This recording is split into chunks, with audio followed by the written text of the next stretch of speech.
Boa tarde, pessoal. Eu sou o Rafael, participo do GDOAD de 2016 e eu vou dar para vocês hoje um módulo sobre perder o medo de falar em público. O que é importante falar sobre mim inicialmente? Acho que desde muito cedo eu sempre gostei de me expressar e ao longo do tempo isso começou a se tornar uma atividade acadêmica, inclusive, né? E eu acabei percebendo que várias pessoas têm esse medo ou o nervosismo descontrolado antes de fazer uma apresentação ou falar algo importante, que é o que não nos acompanha, por exemplo, quando a gente está no Chiru, tomando uma cerveja e falando mesmo que seja coisas absurdas, né? Pensando nisso e nessa dificuldade, o Fischer, nosso diretor de módulos, me chamou para fazer esse tipo de palestra, né? E o que é importante sobre mim? Porque você tem que me ouvir e isso pode vir ajudar vocês. Bom, simples facilidade não é suficiente. Eu não tenho facilidade desde sempre para falar em público. Sempre fiquei muito nervoso, sou uma pessoa nervosa, né? Mas tem maneiras que a gente faz para controlar o nosso medo e direcionar ele para algo positivo, para algo construtivo. Da mesma forma, tem elementos primários da comunicação que a gente ignora. São coisas que eu estudei, fui em vários treinamentos e quero passar para vocês também. Então, no primeiro momento, eu quero fazer uma afirmação um pouco ousada, tá? A primeira pessoa com a qual você tem que se comunicar para ter menos medo, ter o medo controlado de falar em público, é com você mesmo. Por quê? Porque quando a gente começa a antecipar o momento de uma apresentação, seja ela qual for, a gente está no momento de confronto entre a imagem que você tem de si mesmo e a imagem que as outras pessoas podem formar de ti. Esse é um aspecto que parece bem psicológico, mas é como se estivesse se aproximando da hora da verdade, sabe? Tem um fato que é como você se vê e você tem medo de que aquilo não seja verdade, porque as outras pessoas vão estar te vendo e possivelmente te julgando. Boa parte do sistema de medo que a gente desenvolve a partir disso é porque a gente começa a fantasiar ou mesmo lembrar de momentos em que isso aconteceu, em que a nossa autoimagem foi confrontada pela percepção de outra pessoa. Isso pode passar por exemplo, tem uma amiga minha que desde pequena adorava falar, adorava conversar, mas os pais delas não gostavam de ouvir. Então sempre que ela começava a falar, eles davam uma moeda para ela calar a boca. Então o que isso causou nela? Agora que ela é adulta e precisa falar, ela entendeu subjetivamente que ela não pode falar e não falar é vantajoso. Então toda vez que ela precisa se expor, necessariamente ela vai se sentir muito nervosa ou se sentir inadequada. Porque esse tratamento que ela tinha quando era criança gerou essa crença de inadequação para quando ela for falar. Esse caso dela, especificamente, é algo bem complexo, né? E tem que ser tratado muito mais do que com exercícios próprios, né? Necessaria de uma terapia, de algo especificamente assim, porque as raízes disso vêm desde a primeira infância e tem uma questão de trauma aí. Só que até chegar a esse ponto dela identificar que era isso que fazia ela ter essa trava, ela precisou fazer uma jornada de autoconhecimento e enfrentar esse medo para que ela pudesse descobrir qual era o gatilho. Eu quero passar para vocês agora nos próximos minutos como se fosse um roteiro de como você também pode olhar para si mesmo, identificar quais as fontes do seu medo e já passar algumas dicas de como você pode encarar, né? Primeiro, a gente tem que entender como funciona o nosso corpo, porque o corpo e a mente estão muito ligados e um influencia no outro e vice-versa. Ou seja, se tu achar que você vai ficar com medo ou sentir que tem um risco daqui a alguns minutos que você vai ter que falar em público, a tendência é que tu fique com medo. Se você acha que você vai ficar bem ou vai dar tudo certo, a tendência é, se você realmente estiver convencido disso, é que dê tudo certo. Porque tua mente te prepara hormonalmente para fazer funcionar. Como é que funciona essa questão da descarga hormonal? Toda vez que tem uma situação que você se acha que está em risco, o teu corpo vai começar a liberar adrenalina no teu sangue. Fugindo um pouco da questão de apresentação. Por exemplo, está numa rua escura, tu tem que passar por um beco em que tu sabe que normalmente acontecem assaltos. Tu vai sentir medo enquanto tu está passando ou quando tu já mentaliza o fato de tu ter que passar naquele lugar. quando se empuxa, tem aquela parte escura e possivelmente eu vou ser assaltado. O corpo ali já te coloca um dispositivo de proteção, que é isso? A adrenalina. A adrenalina é um hormônio, vocês devem saber, que faz com que é como se tivesse um upgrade no nosso desempenho físico, tá? Ela nos prepara para duas coisas principalmente: para correr, ou seja, a fuga facilitada, ou, dependendo da pessoa, bater, ou seja, confrontar o medo. Qual é o grande problema no campo da comunicação? É que o ser humano tem uma coisa chamada cultura. A cultura a gente começou a estudar, universidades, atividades intelectuais, e o nosso confronto não é mais físico, e sim a gente está exposto a uma situação puramente intelectual. Mas o nosso cérebro ainda resguarda aquele instinto primário. Então, se a gente se sente ameaçado, por exemplo, eu antes de me apresentar aqui, eu poderia ter me sentido muito ameaçado, porque vai ter várias pessoas que eu conheço que eu acho importantes, vai ter pessoas que eu não conheço e eu não sei que conhecimento elas têm, por exemplo. A gente pode ter um biólogo aqui e ele está pensando, nossa, esse cara está falando muito besteira, né? Pode ser, eu poderia ficar muito nervoso. Isso vai fazer, da mesma forma como eu passar por um beco escuro à meia-noite, eu posso ter uma descarga muito grande de adrenalina. Só que aqui eu não vou poder abrir a porta e sair correndo, né? Nem começar a socar as pessoas da sala. Isso aí vai ser um pouco patético, né? E muito inadequado. Então, essa adrenalina que o meu corpo produziu, ela vai ficar presa no meio dos músculos, circulando na minha corrente sanguínea, causando o mesmo efeito que daria se eu estivesse gastando. Por isso que normalmente as pessoas, quando ficam muito nervosas, elas vão ter tremores, elas vão embargar a voz, elas vão deixar de tomar decisões racionais. Sabe aquele argumento que tu, ou aquele parte da apresentação que tu preparou com todo cuidado e pensou, nossa, isso aqui vai fazer com que as pessoas batam palma para mim, e na hora te dá um branco, ou tu fala uma coisa completamente patética? Exatamente. Por quê? Se você está sentindo em risco, a gente tem uma parte do nosso sistema que a gente chama de parasimpático, que controla toda a parte involuntária ou autônoma do nosso corpo.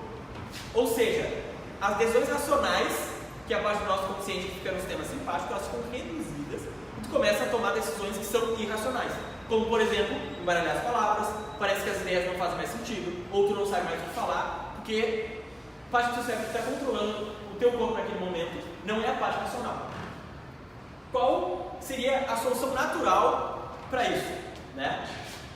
Se tu está numa situação de perigo e tu foge, ou tu ataca o teu agressor, como qualquer exercício físico, no final desse processo, o teu corpo vai liberar endorfinas. Isso vai te dar uma sensação de bem-estar e relaxamento, e esse é o gatilho que o teu corpo usa para voltar ao estado natural. Ou seja, teu corpo e a natureza, muito sábia, te dá um gatilho para entrar num estado de perigo e sobreviver a ele, e não te deixa nisso infinitamente, porque seria um gasto de energia. Então, depois desse processo, ele te dá hormônios para que você possa voltar ao estado natural, calmo, né? E o teu organismo voltar a funcionar de maneira normal. Qual é o nosso problema no campo de apresentação? Nós, como eu já falei, não vamos poder fugir nem bater em ninguém, certo? Então a gente vai ter que fazer um jeito de controlar essa energia extra ou impedir que a gente tenha essa descarga de adrenalina muito forte. Qual é a parte inicial que a gente tem que começar a pensar, né? Quem de vocês aqui já sentiu efeitos como? Eu fiz até uma listinha para que a gente não possa perder nada, tá? Eu conheço alguns de vocês, se você tiver. Taquicardia, quem parece que o coração vai pular da boca quando vai apresentar? Acontece. Tremores, começa a suar, ou fica pálido, ou vermelho. Acontece, não acontece? A voz não sai, ou ela fica muito trêmula. Às vezes acontece. A pessoa começa a falar muito rápido, ou as palavras são muito truncadas. Ou seja, tu não consegue entender. A pessoa sente frio no estômago, parece que tem uma sensação estranha, né? Boca seca ou muita saliva. Riso nervoso, ele começa a rir. Né? Essa parte do riso também é uma das reações que a gente pode ter quando a gente tem um perigo. Faz parte da nossa herança natural de mostrar os dentes em caso de desafio, porque vai que a pessoa se intimida. Só que culturalmente o sorriso para nós seres humanos não significa mais isso. A gente tem um sorriso no sinal de amizade, né? E também é usado para isso, tipo assim, olha, tu não é meu amigo, eles dão um risinho para gerar, tipo, né? Vai que cola. Perda de controle dos braços e pernas. Sabe aquele pessoal que vai falar e parece boneco de posto? Acontece, né? Frio na espinha ou ideias brilhantes que vocês acabam jogando no lixo ou esquecendo de falar. E seria o momento principal da tua apresentação, certo? Agora, quais são as causas desse medo? Quais são os 3 pontos principais que fazem com que vocês, antes de começar a fazer qualquer apresentação, decidam inconscientemente ter medo? São 3, tá? O que nós temos aqui? Falta de conhecimento sobre o assunto, certo? Ou seja, você acha que não sabe o suficiente, ou você realmente não sabe o suficiente, e aí a gente tem que conversar sobre como fazer essa preparação, né? Falta de prática ou experiência em falar em público, porque o ser humano tem um medo gigantesco do desconhecido. Então, se você nunca viveu uma experiência, o teu cérebro não sabe como reagir, e ele se prepara para a pior situação possível, que é a adrenalina, ou tu vai correr ou tu vai bater, não? Certo? Então, falta de experiência também provoca a questão do medo. E o terceiro, que é o mais importante de todos, que é a falta de autoconhecimento. Ou seja, tu conhecer o que provoca o teu medo, como controlar o teu medo e por que você está sentindo daquela forma. Certo? Então a gente vai começar do simples para o complexo. Primeiro momento, da falta de conhecimento. Se o assunto é novo, se é, por exemplo, uma apresentação na faculdade, que o professor mandou fazer há 2 meses atrás, nós estávamos com uma série de outras coisas que tu vai preparar 2 dias antes, ou 1 dia antes, ou no mesmo dia. Tu vai ter uma sensação gigantesca de que tu não sabe nada sobre o assunto. Por exemplo, semana passada eu tive que fazer uma apresentação sobre direito tributário. Era algo sobre o entendimento do STF, sobre planos de saúde ou seguro-saúde pagarem o imposto sobre serviços de qualquer natureza. Gente, eu tenho 50 dias para terminar o TCC, tenho mais outras 6 cadeiras, provas a semana inteira. Você acha que eu fui olhar o que era a matéria? Obviamente não fui, certo? Inclusive, boa parte dessas aulas, por causa do tempo que eu preciso fazer, a gente pega a presença e fica lá ou de corpo presente, lendo o que importa de fato para se formar, que é a parte do TCC, e joga para o Rafael Futuro. Rafael Futuro vai ter que lidar com a prova, Rafael Futuro vai ter que lidar com a apresentação. O que aconteceu? Um dia antes eu peguei, li tudo que tinha que ler, bonitinho, preparei a apresentação. Só que eu estava numa sala como professor de tributário, já é um cara que vai saber muito mais do que eu. Como se não bastasse, a decisão do ministro do Supremo, que falava sobre o resultado, citava esse meu professor. Então eu sabia que aquele cara tinha um apego pessoal àquela decisão, porque ele tinha sido citado pelo Supremo Tribunal Federal, o órgão mais importante do judiciário. Ele sabia tudo sobre o assunto, tanto que ele foi referência para o ministro.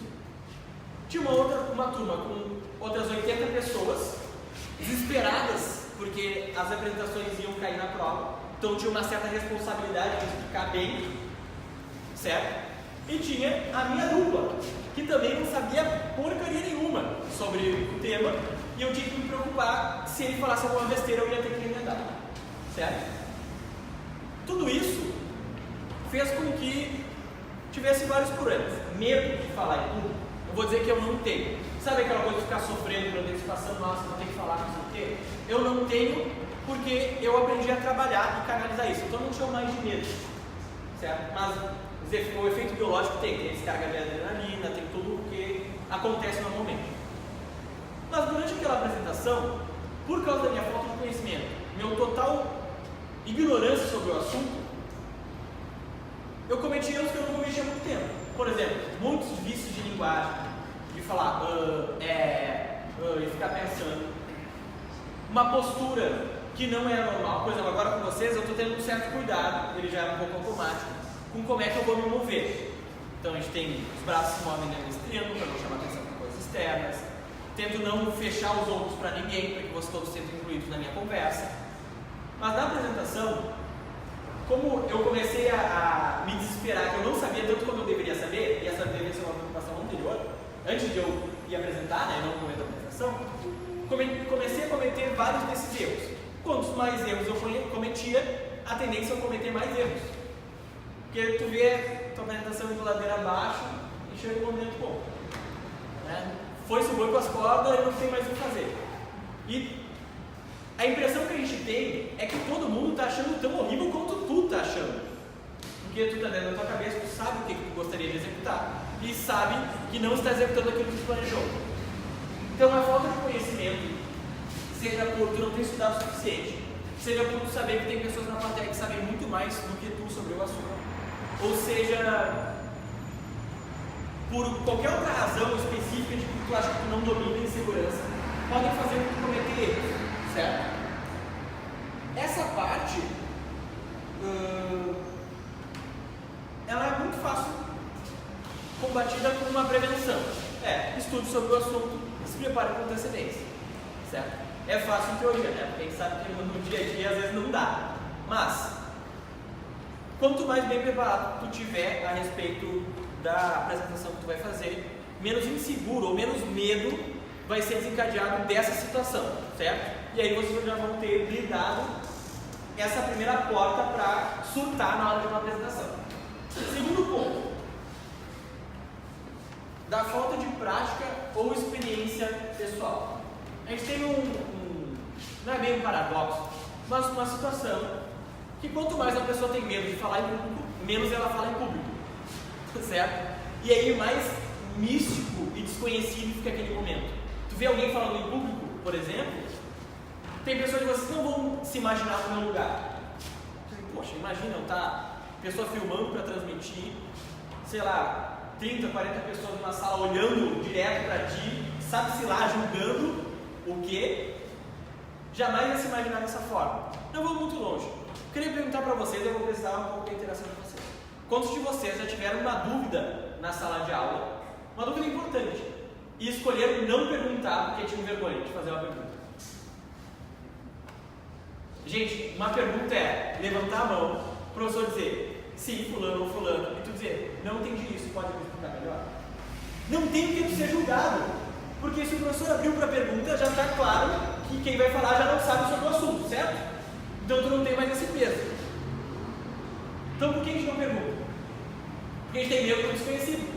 A gente sabe conscientemente que a turma não vai rir de ti, não vai, né? Só se for uma turma muito babaca, mas mesmo assim, a tendência é que não ria, ou tua pergunta for muito babaca também. Às vezes acontece, né? Agora, a pergunta babaca, é tu que julga a tua pergunta babaca ou tu pensa que os outros vão julgar a tua pergunta babaca? Aí a gente tem um ponto importante da falta de prática. Quanto menos tu tem prática, menos prática tu tem, certo? Mas a tendência é que tu faça um pré-julgamento a respeito do teu desempenho. Então, eu não vou perguntar ao professor porque eu acho que a minha pergunta é idiota. Eu tenho um colega, esse é o caso icônico da minha turma, que ele tem, a gente chamou isso o fenômeno do braço renitente. O que é isso? Ele tem uma dúvida muito importante. Ele levanta o braço com toda a convicção. Enquanto o professor está falando, ele fica se julgando, não, mas eu acho que não é tão boa. E dele, o braço dele vai baixando assim aos pouquinhos. E ele tenta responder para ele mesmo para se poupar da exposição. Quando ele vê que ele não chega numa conclusão, ele levanta de novo. E daí ele fica fazendo isso em loop durante uns 20 minutos da aula. Porque o professor não sabe se ele está com dúvida ou não. Porque ele está com dúvida e está sem dúvida. Está com dúvida e está com dúvida. O professor não, vou esperar ele se decidir se ele está com dúvida ou não. Certo? E aí, ele fica postergando esse momento de sofrimento e conflito interno dele, não presta mais atenção na aula, porque ele está preso com... Ele nem percebia, a gente gravou e mostrou para ele. Ele está preso com o braço indo e voltando e pensando na cabeça dele se a dúvida dele merece ou não. Fischer, tem uma dúvida? Isso aí acontece bastante aqui nos pontos de informação também. O pessoal está levantando ponto, desce e já baixa o ponto de novo.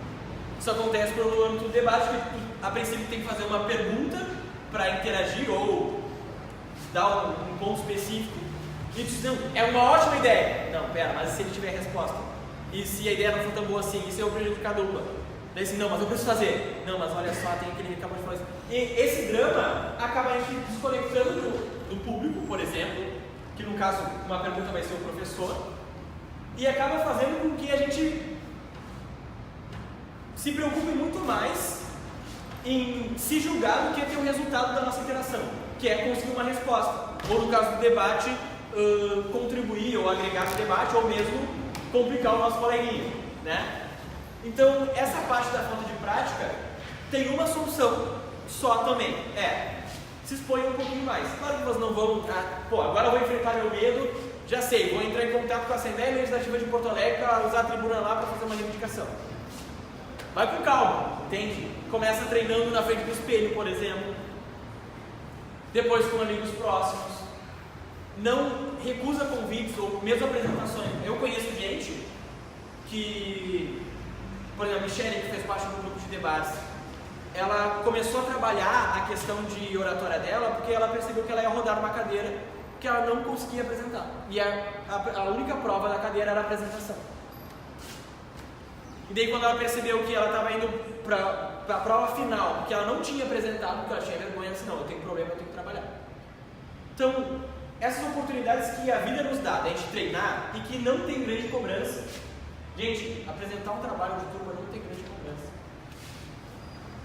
Mesmo, vou dizer, apresentar um trabalho de conclusão de curso não é grande cobrança. Por quê? Tu tem 10 minutos para não falar besteira. É só isso. Tu já fez um trabalho lá de 50, 60, 70 páginas, passando todas as suas ideias, certo? A maioria dos professores que vão estar na banca não leram o teu trabalho, pelo menos no direito é assim, não leram o teu trabalho. Teu orientador, e olhe lá, eles sabem muito menos do que tu está falando sobre tu, e a ideia é tua. Então tu é o cara que mais sabe sobre o assunto.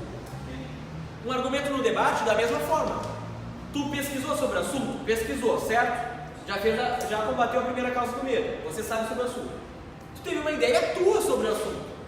Então, pode sair perguntas da plateia, podem contestar, pode dizer que tu não tem razão, não importa, tu é um especialista no assunto naquele momento. Então essa parte da prática, tu tem que se convencer que tu pode, tem que se convencer de que não vai ser tão ruim assim, pelo menos.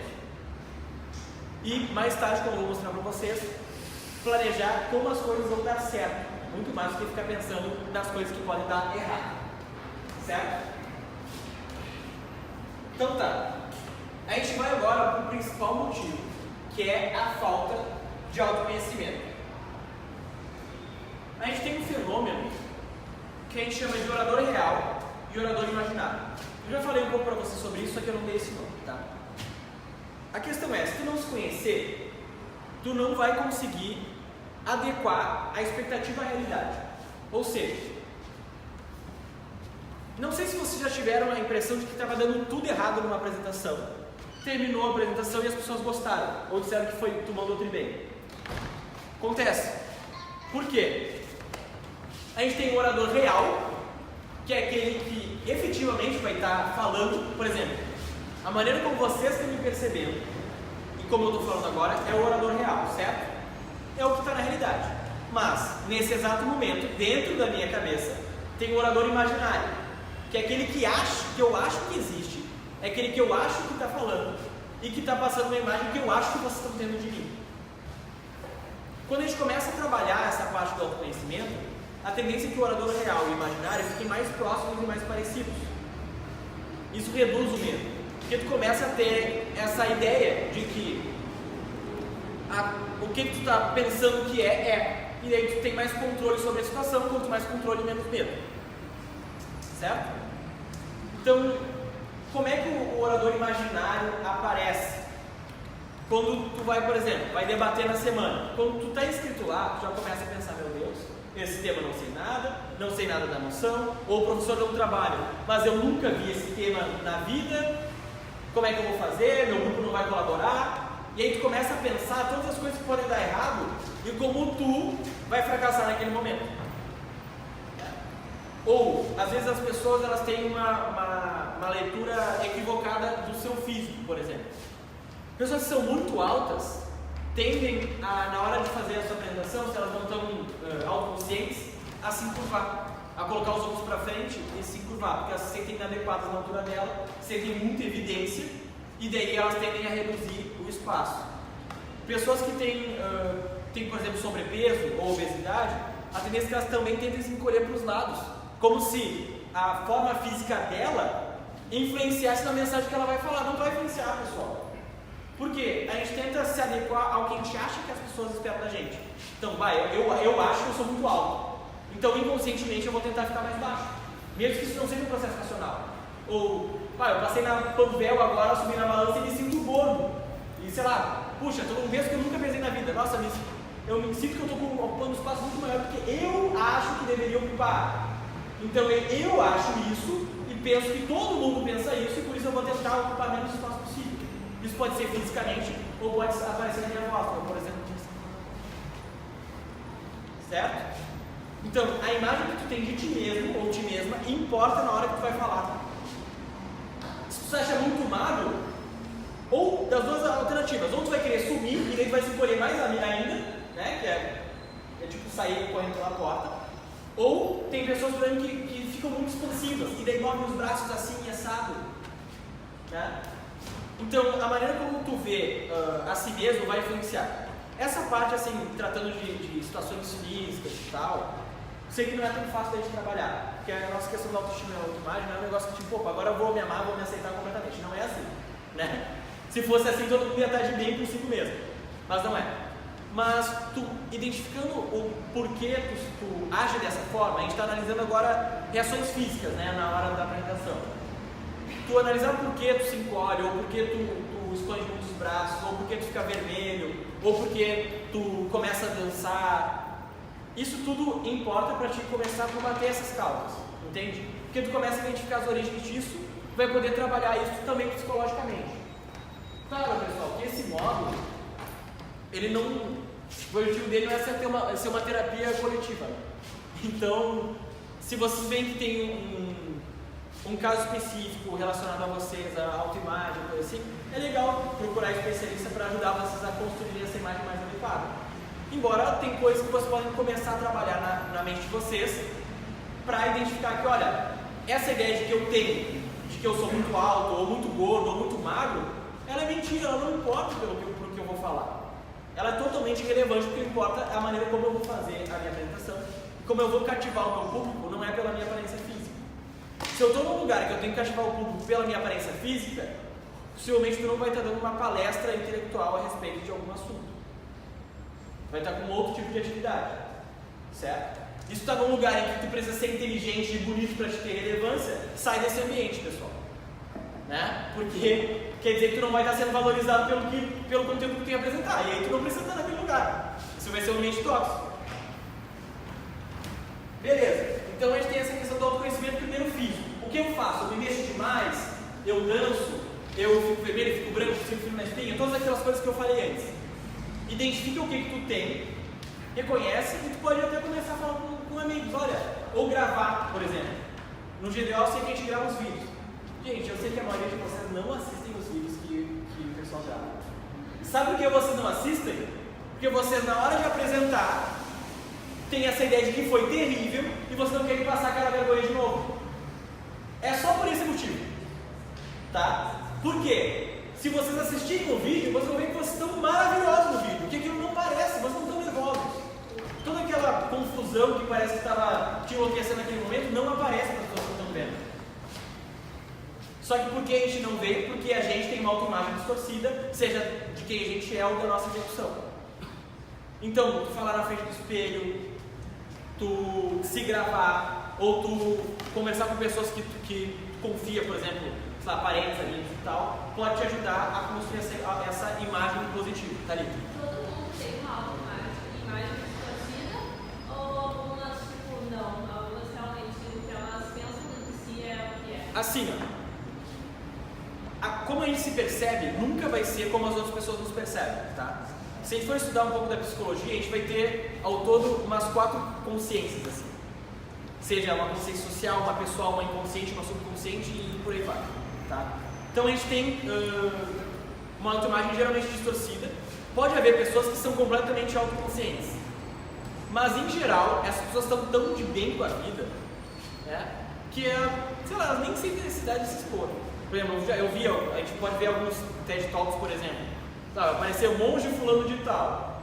Aquele cara não tem, pela maneira como ele fala, ele sabe exatamente quem ele é. mas ele passou a vida toda se dedicando a saber exatamente quem ele é. Entende? Pessoal que é muito intelectual, ou mesmo, a gente pode ver exemplos de religiosos ou religiosas de qualquer crença que seja, passam se dedicando pelo autoconhecimento, esses caras vão ser especialistas neles mesmos.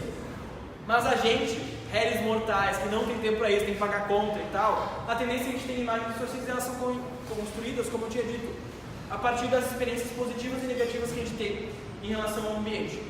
Por exemplo, para ilustrar bem, vocês só sabem como vocês são porque vocês em algum momento viram um reflexo de vocês em algum lugar. Se não houvessem espelhos ou superfícies reflexivas, a gente ia ter que acreditar nos outros para saber se a gente tem nariz grande ou pequeno, ou se a gente tem o olho fechado ou aberto, né? Por exemplo, vou fazer uma brincadeirinha com o Maurício aqui. Se não tivesse fotos, o Maurício não saberia que ele sai geralmente com os olhos fechados em foto. E ele jamais ia se preocupar com isso. Ele está num grupo de amigos e registrar aquele momento. Se ele nunca tivesse visto uma foto dele e ninguém falar para ele nunca ia pensar 10 segundos da foto, meu Deus, eu tenho que não piscar. Entende? Ou seja, a nossa autoimagem é construída a partir do que as outras pessoas falam da gente. Até esses tempos eu tive uma conversa até com o pessoal que está aqui, como a gente sabe que a gente é de um jeito, ou a gente conhece alguém totalmente novo, a gente nunca fala a nossa impressão sobre aquela pessoa no primeiro momento, e às vezes a gente nunca fala.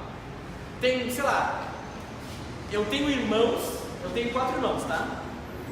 2 irmãos e 2 irmãs. Eu vivo com eles há 23 anos, nunca falei sobre como eu percebo eles, por exemplo. Então, a imagem que a gente constrói é sempre a partir do que os outros nos falam. E o que eles falam não necessariamente vai ser com palavras. Por exemplo, se eu estiver aqui apresentando e tiver o Beninca prestando atenção no Jareta, e eu tiver com a minha autoimagem já um pouco fragilizada, eu penso, nossa, está sendo muito difícil esse aqui, porque o cara não está aprendendo comigo. Tá certo que o Jareta é alto, lindo, maravilhoso, mas... E eu aqui, sabe? E eu vou pensar, puxa, né, quem sabe o Jareta tem alguma característica que atrai mais o Benito do que eu falando aqui, entende? E daí isso já vai somar para eu pensar, olha, eu sou menos interessante do que o Jareta, que é o meu exemplo. Só que se eu for fazer isso com várias situações, por exemplo, comecei a falar e alguém não deu bola para mim, ou, que é muito comum assim no caso das mulheres, né, de começar a falar e ser interrompida frequentemente, começa a gerar uma imagem de que, olha, quem sabe a minha fala não é tão importante assim, ou eu não consigo despertar o interesse do público de uma maneira tão satisfatória. Se eu, com os meus amigos, sou interrompida frequentemente, que saia uma plateia importante, entendeu? Eu acho que não tem tanta relevância assim. Então, essa distorção da autoimagem, ela vai sendo construída desde que a gente nasce, começa a perceber o mundo, até o final. O que a gente tem que começar, na verdade, a trabalhar é separar o que é verdade e o que é mentira, sabe? O que é coisa da minha cabeça e o que é um feedback real. Por exemplo, se eu estivesse aqui e nos primeiros 10 minutos tivesse todo mundo olhando o celular e dormindo, como acontece com os professores, talvez esse cara tenha que trocar um pouco a abordagem com o público, né? Claro, se depois de meia hora eles estiverem já todos distraídos, aí já é parte da neurologia normal, que a gente tem que prestar muita atenção nos primeiros 20 minutos, né? Mas, aqueles professores começam a falar e sentam, e todo vez que ninguém mais presta atenção, esse cara tem que mudar a abordagem dele, porque ele realmente tem feedback real de que a aula dele está sendo interessante, certo? Agora, se está lá, tu se preparou, fez tudo bonitinho, está se empolgando, colocando a tua energia naquilo, e as pessoas não estão prestando atenção, talvez aquele não seja o público adequado para ti, talvez aquelas pessoas não achem que o que tu está trazendo relevante, e a culpa não é tua, é porque elas não se interessam, né? Tem uma série de outras coisas que podem acabar acarretando nisso. Beleza, essa questão do orador real e do imaginário, tá? Boa parte do que causa desse orador imaginário, que é quando a gente começa a se projetar naquele lugar, é que a maioria das pessoas não tem medo de falar em público, tá? Essa é uma afirmação viciosa. Você não tem medo de falar em público, você tem medo de falhar em público. Quer cometer erro, e aquele erro, atrapalhar vocês, e nossa, mas como as pessoas vão me ver, e aquilo já causa um dano à tua autoimagem, porque tu falhou, tu cometeu um erro, e aí? Sabe? Foi tudo por água abaixo. Mas, qual é a grande questão? É que se tu tem medo de falhar em público, e tu fica refazendo aquele caminho, nossa, eu não posso, por exemplo, tem uma palavra difícil, não posso errar essa palavra, não posso errar essa palavra, não posso errar essa palavra. No momento que bater teu medo, bater adrenalina, o teu cérebro não vai tomar escolhas novas, ele vai seguir só os caminhos conhecidos, as estradas que tu já trilhou no tempo que assim. Então ele vai olhar, vai ficar com medo e vai pensar, qual estrada que eu já trilhei? Errar essa palavra. E ele vai direto naquela avenida, sabe? E vai errar a palavra, porque ele já planejou aquele terreno. Eu disse, errar a palavra, não posso fazer isso. Quando ele bater medo, ele vai olhar assim, errar a palavra, pá, e vai pra lá, certo? O que é diferente que tu já se treinar mentalmente para dizer, essa palavra se diz assim, essa palavra se diz assim, essa palavra se diz assim. Se tu dá ordens positivas pro teu cérebro, quando tu estiver numa situação de irracionalidade, que tu está nervoso e tal, teu cérebro vai seguir aquele caminho que tu já tomou a decisão antes. Ele não vai errar, porque tu aprendeu que essa palavra se diz assim, quando ele não souber o que fazer, ele vai seguir a tua ordem anterior, que é essa palavra se diz assim. O pessoal na programação neurolinguística costuma falar que o cérebro não entende não, então ele só entende em ordens positivas. Então se tu falar o não numa frase, é irrelevante para ele. Ele vai fazer aquilo igual. Se eu, por exemplo, quiser subir nesse degrauzinho aqui e dizer, olha, basta que lá tem degrau, eu não posso tropeçar. Se eu chegar lá, eu posso tropeçar. Muito possivelmente, pode ser que não, mas muito possivelmente, de alguma maneira eu vou me distrair e vou tropeçar. Porque eu já sabia que ia até lá e eu preciso tropeçar. Coisas mentais funcionam muito mais. Por exemplo, errar a palavra, ou esquecer tal argumento. Nossa, nunca que eu posso esquecer de falar isso, é o que o professor quer saber. E tu fica repetindo aquilo 2 dias antes da apresentação que tu não pode esquecer aquilo, pode apostar que tu vai esquecer aquilo. Certo? Porque o cérebro ele aceita só ordens positivas. E a gente pode usar isso a nosso favor. Tá? Uma outra coisa que a gente tem, quem aqui sofre de ansiedade antes de falar? Porque o medo seria só quando tu chega aqui na frente e vai falar, e tu tá com medo.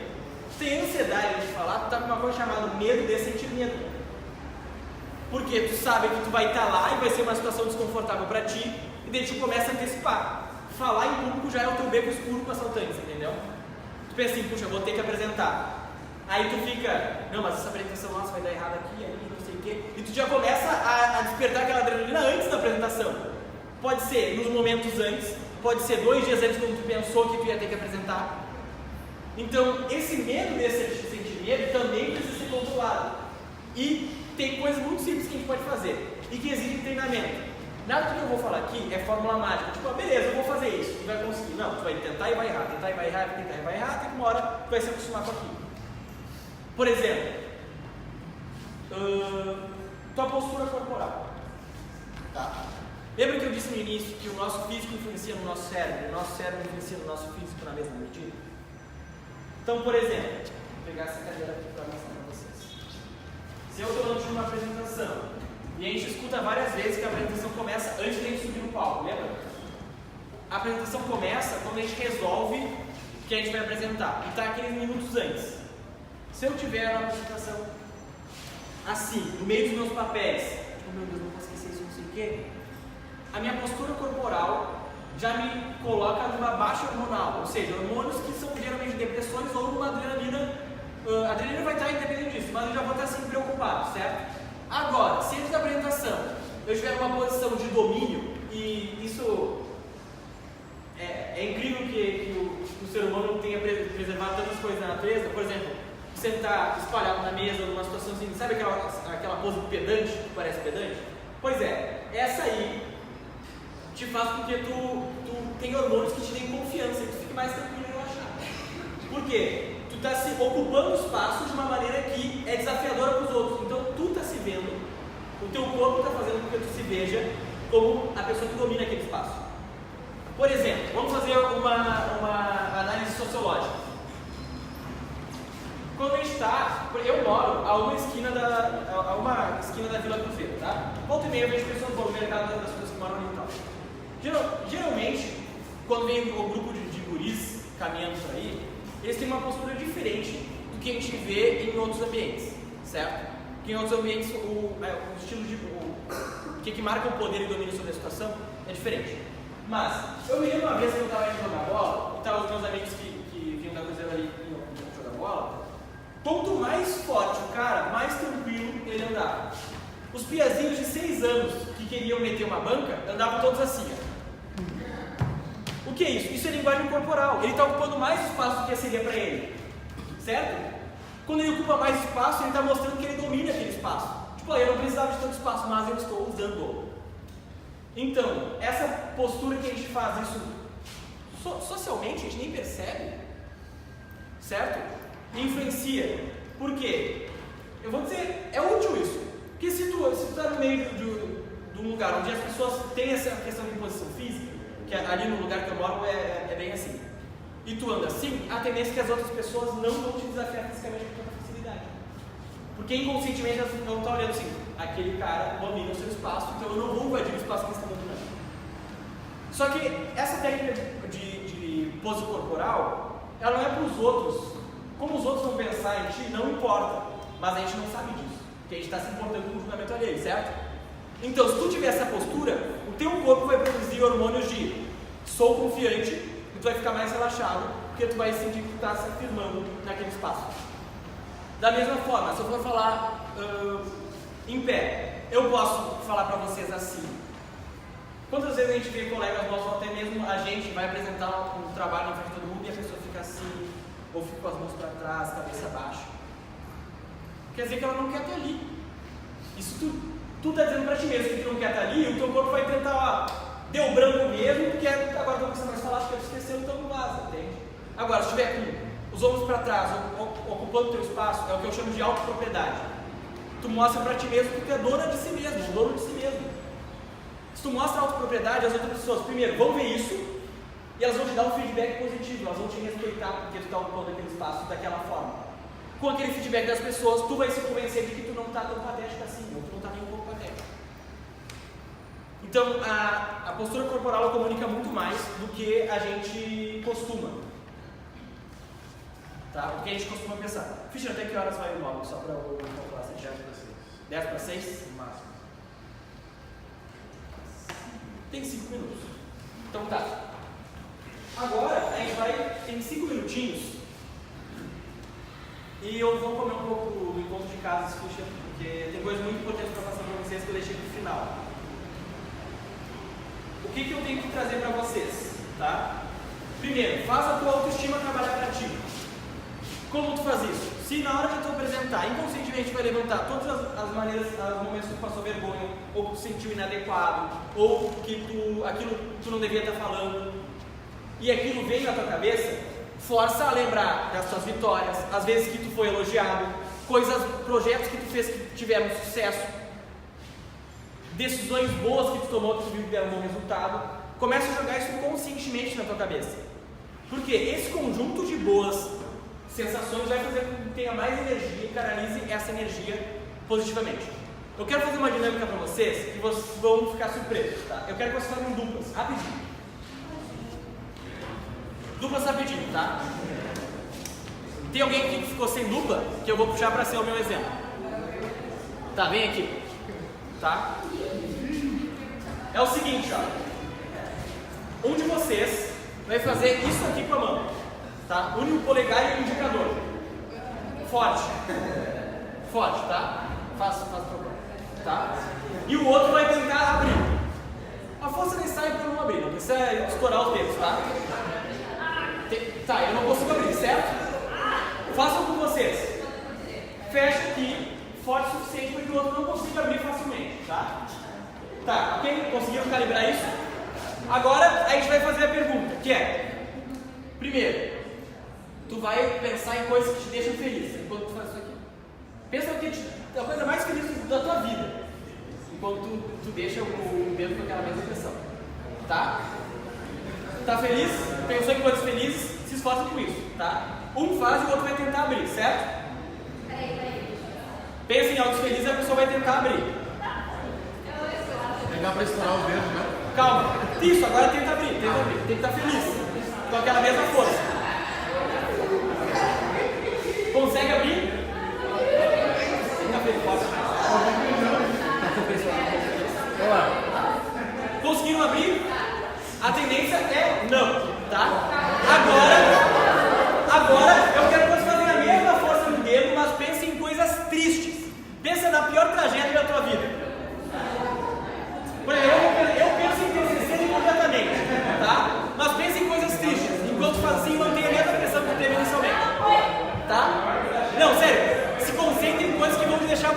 baixo, mesmo. Tá? Pensou? Eu vou aplicar a mesma pressão. Bem fácil aí. É mais fácil abrir. Agora, pensou em alguma coisa? Tenta abrir o dedo. A mesma pressão que ela fez. Tenta abrir. Mesma coisa.